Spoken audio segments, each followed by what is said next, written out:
La cárcel de alta seguridad de Valledupar, una de las más grandes y vigiladas del país, podría ser cerrada. Jorge Alfredo, la advertencia la hizo el ministro del Interior, Germán Vargas Lleras, ante la falta de agua en el penal. El director del IMPEC, el general Rodolfo Ricaurte, dijo que ya hay enfermedades entre los reclusos. Para el ministro del Interior, Germán Vargas Lleras, la falta de agua en la cárcel de alta seguridad de Valledupar tiene al penal a punto de la emergencia sanitaria. Pero no se descarta que si la situación continúa haya que evacuar la cárcel. El agua a la cárcel no llega por la tubería. Estamos movilizando esta en carrotanques para dar el suministro que hoy el municipio no nos está brindando por las dificultades que se presentan. El director del IMPEC, general Rodolfo Ricaurte, dijo que ya se está pensando en la logística para evacuar la cárcel. Son 1.340 internos que habría que mirar cómo evacuarlos mientras se soluciona el problema de agua. Y una vez tengamos solucionado el problema del agua, habrá que retornar los internos, obviamente, a este centro carcelario. Según el gobierno, la responsabilidad de que el agua llegue a la cárcel es de la gobernación y la alcaldía de Valledupar. Pareciera que la cárcel no tiene agua desde que fue creada. Los internos protestan, digamos, con justa causa. Para tener una idea de la falta de agua, Noticias Caracol obtuvo copia de los últimos recibos del pago de líquido.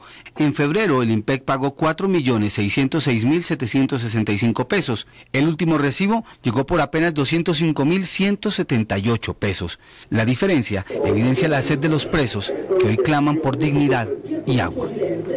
Un niño de 6 años y su bisabuela fueron asesinados en Palmira, Valle del Cauca.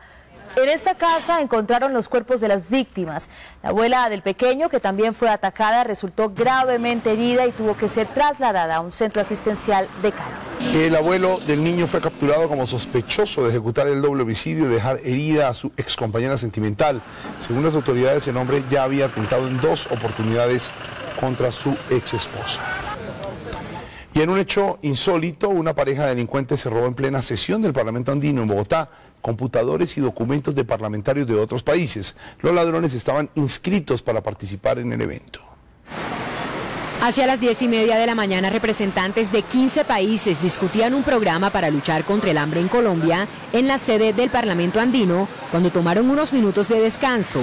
Al regresar al salón donde se realizaba el evento, computadores y bolsos habían desaparecido. Y regresamos del break y ya no estaban las 9 computadoras, los bolsos, todos los documentos, todo se perdió. Según las autoridades, un hombre y una mujer que asistían al evento fueron quienes se robaron los computadores y los documentos, entre ellos pasaportes de parlamentarios extranjeros. La pareja de delincuentes contaba con acreditación para participar del evento y luego de robar los elementos salieron por la puerta principal de la sede del Parlamento Andino en el norte de Bogotá. Parlamentarios de México, Ecuador, Bolivia, Venezuela y otros países mostraron su preocupación ante este lamentable hecho. No hubo toda la seguridad que debió existir para parlamentarios que venimos de otros países. Pero es una persona que estaba invitada al evento, con escarapela y todo. Las autoridades continúan en la investigación para dar con la pareja de delincuentes.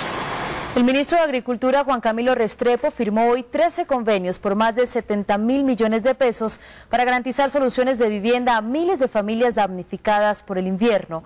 Los convenios fueron firmados con 13 gobernaciones del país, entre ellas Cauca, Antioquia, Cesar, Valle, Nariño, Santander, Chocó y Boyacá. Desde hoy los gobernadores deberán diseñar los planes de vivienda para las familias afectadas y entregar las casas con la mayor prontitud. En total, el ministerio destinará este año 169.000 millones de pesos para este propósito.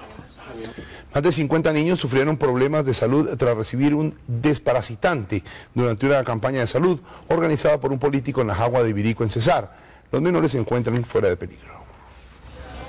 Los 52 niños presentaron problemas de salud después de recibir un desparasitante en una brigada organizada por un candidato a la alcaldía de la Jagua de Ibirico en el corregimiento de la Victoria de San Isidro. Tiene fecha de vencimiento de junio de este año.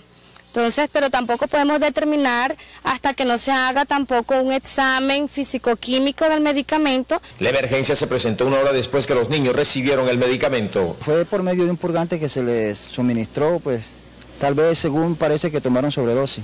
En este sitio fueron atendidos los menores que presentaron problemas de salud y que registraban síntomas similares. Básicamente los niños llegaban con vómitos incoercibles, con deshidratación leve, no era una deshidratación muy grave, náuseas. David Robles Cadena, candidato a la alcaldía de La Jagua, fue quien desarrolló la actividad y aseguró que el medicamento utilizado no estaba vencido. La actividad que se realizó, yo soy médico, y como médico siempre voy a estar realizando actividades sociales, sea en campaña o sin campaña. Los niños ya fueron dados de alta y se recuperan en sus casas.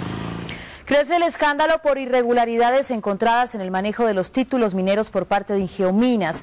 En una auditoría realizada por la Contraloría General a finales del 2010, se descubrió que son centenares las licencias aprobadas en zonas de reserva ambiental y numerosas las irregularidades en el control de las regalías y los contratos.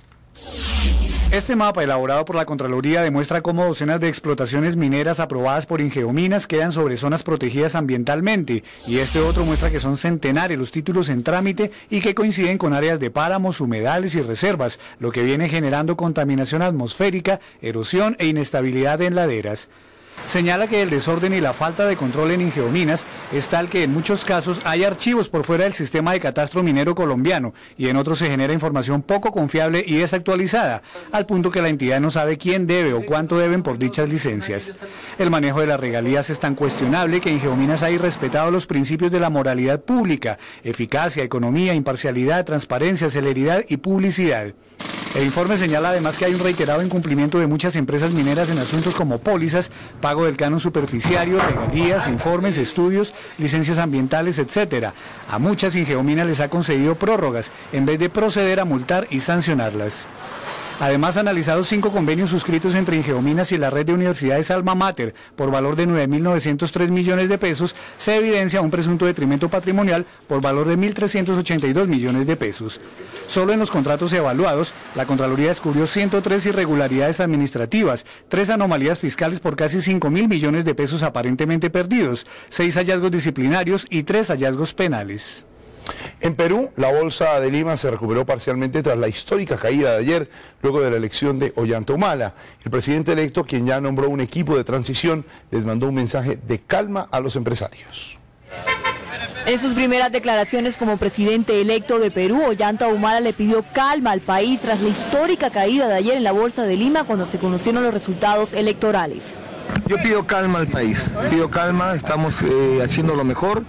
Y que por favor tenemos que continuar trabajando.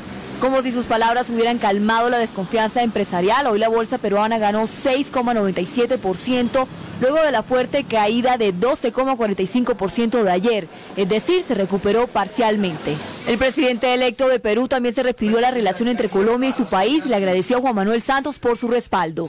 Hemos recibido el saludo del presidente de Colombia y de muchos líderes latinoamericanos, estamos muy agradecidos por esta muestra de cariño, esta muestra de civismo y celebrar cada elección en todos los pueblos del mundo como un triunfo de la democracia frente a otros sistemas que no son los que practicamos nosotros. Entre tanto, así van los resultados electorales con el 95,91% escrutado. El vencedor Ollanta Humala ha obtenido un 51,54% de los votos, mientras que Keiko Fujimori ha conseguido un 48,45% en las elecciones más reñidas de la historia de Perú. En Argentina se reanudó la operación aérea en el aeropuerto de Buenos Aires luego de que las cenizas provenientes del volcán Puyehue en Chile obligaron a la cancelación de decenas de vuelos. Sin embargo, el aeropuerto de Bariloche se mantendrá cerrado por lo menos hasta el 21 de junio. La columna de humo que se desplaza a unos 7.000 metros de altura ha obligado a suspender la mayoría de vuelos que llegan o salen también desde países como Chile, Uruguay y Brasil. Aunque de momento la nube no representa un peligro para la población, en muchas zonas de la Patagonia se recomienda a sus habitantes no salir de las casas o llevar puestos tapabocas para evitar afecciones respiratorias. En Alemania, el brote de la bacteria E. coli está fuera de control. Los científicos todavía no saben cuál es el foco de la infección que ha dejado 25 muertos y que se sigue propagando por el mundo. El ministro de Salud alemán confirmó que la situación es crítica y subrayó que la soya y los pepinos españoles fueron descartados como origen de esta epidemia. Asimismo, advirtió que cuanto más tiempo pase, más difícil será encontrar el foco de la bacteria. En Gran Bretaña ya son 12 los contagiados por la E. coli. Asimismo, se han detectado nuevos casos en Canadá y Egipto. La mayoría de los enfermos proceden de Alemania o visitaron recientemente ese país. En Libia, la OTAN intensificó su ofensiva contra el líder Muammar el-Gaddafi. A plena luz del día, el organismo lanzó por lo menos 60 bombas sobre el palacio del dictador en Trípoli. 31 personas murieron y decenas resultaron heridas en los ataques. En total, la OTAN realizó 12 operaciones no solo sobre el complejo residencial de Gaddafi, sino también en zonas civiles y militares en la capital. Los ataques ocasionaron graves daños en edificios gubernamentales. Entre tanto, Gaddafi, en un mensaje de radio, instó a los ciudadanos a reunirse en su palacio para resistir a los ataques e insistió en que permanecerá en Trípoli, vivo o muerto. En Estados Unidos, bomberos en Arizona luchan sin descanso para tratar de contener el peor incendio forestal en la historia de ese estado. 3.000 personas han tenido que abandonar sus hogares por el peligro de las llamas que ya consumieron 126.000 hectáreas de terreno y que se desplazan rápidamente hacia el estado de Nuevo México. No se reportan víctimas, pero sí daños en varios edificios, mientras que los meteorólogos advirtieron a los bomberos que los fuertes vientos que están propagando el incendio permanecerán en la zona, por lo menos hasta el jueves. En México, el ejército volvió a incautar varios de los llamados narcotanques, unos vehículos fuertemente blindados que construyen los traficantes de droga para sus desplazamientos. Aquí lo tienen. El último de los narcotanques que fue encontrado en el estado de Tamaulipas, muy cerca de la frontera con Texas. A bordo caben unas 20 personas fuertemente armadas y quedaría espacio para transportar la droga. Las autoridades también encontraron esta bodega en donde los camiones de carga son transformados en los tanques que pueden soportar impactos de granadas. Las crónicas Caracol nos hablan esta semana de la verdad sepultada, aquella que se esconde en los cementerios de Colombia en miles de tumbas sin nombre ni doliente. El gobierno ha emprendido una masiva tarea de identificación de NN que ya empezó a dar valiosos resultados. Sin embargo, Margarita Rojas nos muestra que en cada sepultura sin nombre reposa una verdad que miles de familias siguen esperando.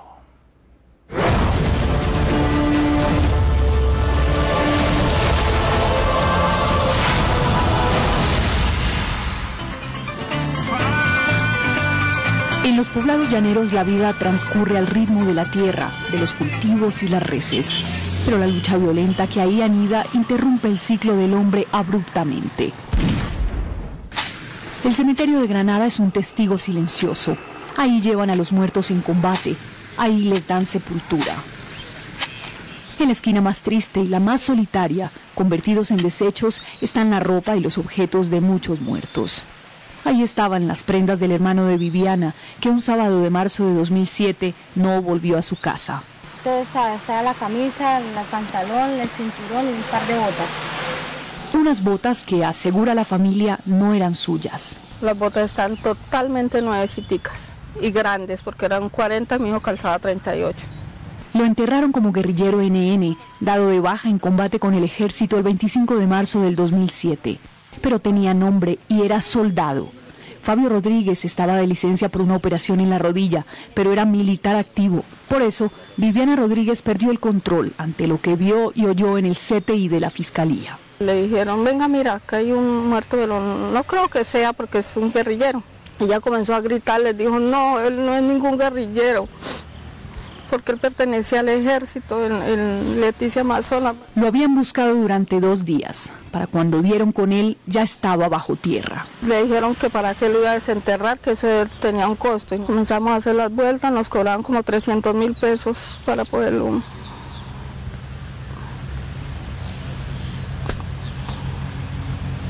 Raquel iniciaba un largo calvario en busca de la verdad, que 4 años después no ha llegado. Es que lo que más me da tristeza y rabia siento, que por qué no se hace justicia. Su historia y su dolor son ahora un número de proceso, que reposa aún en etapa de indagación preliminar en la Fiscalía 60 de Derechos Humanos de la capital del Meta. Y mientras las investigaciones avanzan lentamente, aquí al cementerio de Granada siguen llegando NNs, como por ejemplo esta tumba de febrero de 2011, en donde hay 2 cadáveres, cuya verdad también tardará en esclarecerse. ¿Que cuántos no habrán matado que quedan en la impunidad, que nunca los encuentran, que la familia esperándolos sin saber nada? Pero su larga espera demuestra que hallar el cadáver, identificarlo, darle sepultura y poder honrarlo es solo el primer paso. Aún más complejo será saber quiénes lo hicieron o esperar a que algún día respondan por ello. Así sucede en estas tierras, aunque a veces se calma y a veces arremete. Nuevamente están apareciendo las extorsiones de los distintos grupos. Me dicen que los paramilitares cobran, que la guerrilla cobra, y entonces pues todo esto da a entender que la situación se puede agravar. Monseñor Figueroa ha estado en la región casi una década. Conoce de cerca muchas de las familias de las 3.865 personas que han sido reportadas como desaparecidas en Granada, Vista Hermosa, Macarena y Villavicencio, según cifras del Sistema de Información de Justicia y Paz. No podemos desconocer que también los organismos oficiales muchas veces han pretendido ocultar la verdad, porque saben que hay unas verdades y unas verdades terribles. Y mientras tanto sigue viendo desfilar por la pastoral social de su diócesis seres humanos en busca de consuelo. Quieren saber y quieren creer, aunque no les hayan permitido poner su dedo en el costado del ser que amaron. Precisamente en los Llanos Orientales se lleva a cabo la investigación más completa de la Fiscalía sobre NN en los cementerios y conocimos además los resultados. De eso les hablaremos en nuestra próxima entrega. No se la pierda. Gracias, Jorge. Más de 400 aulas virtuales fueron entregadas hoy en Cartagena. Se trata de tableros digitales de última tecnología, donde los estudiantes podrán acceder a cualquier información desde sus propios computadores conectados en red. La donación fue hecha por la Fundación Transformemos. Estos son los monitores que harán las veces de tableros en las nuevas aulas interactivas que fueron donadas a Cartagena por la Fundación Transformemos. Beneficiarán a más de 25.000 estudiantes como Amalfi Castellanos. El profesor virtual nos explica muchas cosas y en realidad son temas muy buenos que tiene cada uno de los módulos de aquí de Transformemos. Atrás quedaron los tableros acrílicos y mucho más atrás los de madera, y ni hablar de la tiza, de la que ya ni se habla. Aquí lo de moda es el mundo digital al servicio de la educación, como lo señala el profesor Juan Guerrero. Va a ser valiosísimo para incentivar y mejorar el proceso de enseñanza en nuestro colegio. Rodolfo Ardila, director de la Fundación Transformemos, señaló cómo el modelo de educación de Cartagena será presentado en Europa. Cartagena ha sido escogida, el sistema educativo de Cartagena, para ser presentado en la 8ª Asamblea Mundial de Educación de Adultos en Malmö, Suecia. La alcaldesa Judith Pinedo confía en que la tecnología al servicio de la educación dé buenos resultados. Para que podamos integrar las TICs, o sea, las tecnologías de la información y las comunicaciones, al aprendizaje de los cartageneros. Las aulas virtuales empezarán a funcionar de manera inmediata en más de 10 colegios oficiales de esta capital. Un robo múltiple cometieron ladrones en el municipio de Caldas, Antioquia. Los delincuentes derribaron paredes para llegar a 3 locales comerciales y saquearlos. Así quedaron las paredes y algunas puertas de estos 3 locales comerciales del municipio de Caldas, que fueron saqueados simultáneamente por delincuentes. Uno de los más afectados explicó lo ocurrido. Ahí fue donde como que la palanquearon, la forzaron la puerta y ahí empezaron a tumbar los muros, que ahí fue donde ingresaron a los locales. Los delincuentes se llevaron objetos de valor y dinero en efectivo. Donde yo trabajo se robaron solamente un computador y los 2 teléfonos. Enseguida de la postal se robaron 8 millones de pesos, un computador y una impresora. Fueron en total 3 los locales asaltados. Según los propietarios, al parecer los delincuentes aprovecharon que era un puente festivo para pasar desapercibidos. No se oyó golpes, ni le puedo escuchar que hubiera habido cosas raras. Los más afectados fueron los pensionados, que llegaron por su pago y no lo pudieron reclamar. La gente se va a quedar en este mes sin nada. Las autoridades iniciaron una investigación para dar con los responsables. Los paramilitares que se acogieron al proceso de justicia y paz tendrán que responder ante la justicia ordinaria por crímenes cometidos después de la promulgación de esa ley que permitió la desmovilización de más de 30.000 miembros de las autodefensas. Es decir, si un paramilitar incurrió en algún crimen, entre ellos los de lesa humanidad, después del 25 de julio de 2005, deberá ser procesado por la justicia ordinaria, en donde podría enfrentar penas hasta de 40 años. La Corte Suprema lo recordó al conocer la situación de 37 exparas de las autodefensas del Magdalena Medio, incluido su ex jefe Ramón Izaza. Un juzgado de Armenia ordenó el allanamiento de algunas oficinas de la Corporación Regional del Quindío. La diligencia llevada a cabo por la Fiscalía 14 de Armenia se desarrolló en las oficinas de la Subdirección de Política Ambiental y en 5 inmuebles de contratistas y directivos. Entre los elementos decomisados se encuentran registros contables, información en medios magnéticos y papelería en blanco con membretes de la entidad en poder de contratistas. Los investigadores buscaban documentos y pruebas sobre la existencia de un posible carrusel de la contratación en esa entidad. Se decide por la Fiscalía 14 Seccional de Armenia, encargada de la investigación de delitos contra la administración pública, ordenar 6 diligencias de registro y allanamiento, teniendo entre otras a la CRQ, 5 inmuebles de particulares contratistas y directivos de la entidad para obtener elementos materiales probatorios y evidencia física. La policía decomisó 14 toneladas de marihuana en zona rural de Toribío, en el Cauca. Varios informantes alertaron a los agentes de la policía antinarcóticos sobre un gigantesco cargamento, al parecer de las FARC, que estaba oculto en la parte trasera de una finca. Luego del hallazgo, los uniformados procedieron a destruir la marihuana evaluada en el mercado negro en 35.000 millones de pesos. Los investigadores aseguraron que con esta incautación se evita que 14.000 dosis lleguen a las principales capitales del país. La policía capturó en Girardot, Cundinamarca, a un hombre sindicado de prostituir niñas. Este hombre, de acuerdo con la policía, se hacía llamar La Barbie y era uno de los delincuentes más buscados por las autoridades. La policía lo detuvo en una casa del municipio de Girardot, donde se escondía desde hacía 6 meses y desde donde coordinaba sus negocios de prostitución infantil. Los investigadores buscan a otras 3 personas que al parecer hacían parte de la temible organización. Y la policía intensificó la búsqueda de 2 asaltantes señalados de asesinar a un vigilante que los enfrentó cuando intentaban realizar un robo en una obra de Transmilenio en el sur de Bogotá. Según los testigos, la víctima llegó hacia el mediodía a este sector donde se adelantan las obras del sistema Transmilenio. Aquí empezó su turno y se enfrentó a los 2 hombres que trataron de ingresar a la fuerza para robar varios elementos de construcción. Al no lograr su objetivo, los 2 asaltantes atacaron con un cuchillo al celador, causándole la muerte.